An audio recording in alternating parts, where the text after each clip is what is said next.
Welcome to our channel. Today we how to activate SendOwl for e-commerce digital product delivery step by step clearly. To activate SendOwl for e-commerce digital product delivery, start by visiting the SendOwl website. Sign up for a new account if you don't already have one. After logging in, navigate to the Products section on your dashboard. Click on that Add Product button to create a new product listing. Select whether your product is a digital file or a subscription. For digital files, choose the option and upload your digital product file. Fill in the product details, including the title, description, and price. Configure the delivery settings to specify how customers will receive their purchase. Set up the thank you page where buyers will be redirected after their purchase. If desired, customize email notifications to keep customers informed. Once all details are entered, click on the Save Product button. Now, navigate to the Settings tab to configure general preferences.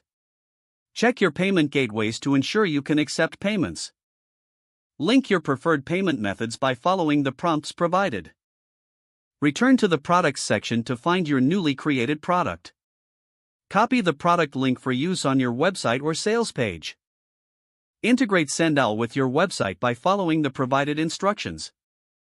Test the entire process by purchasing your own product.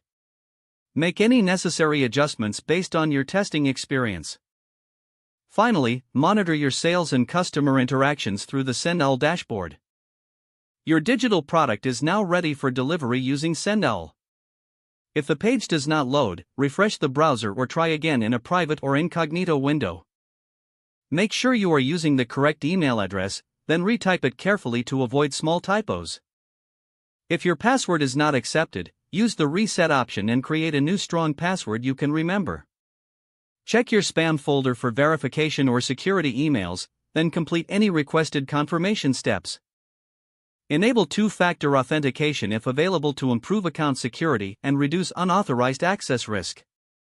After signing in, review your profile details so your contact information and settings are accurate and current.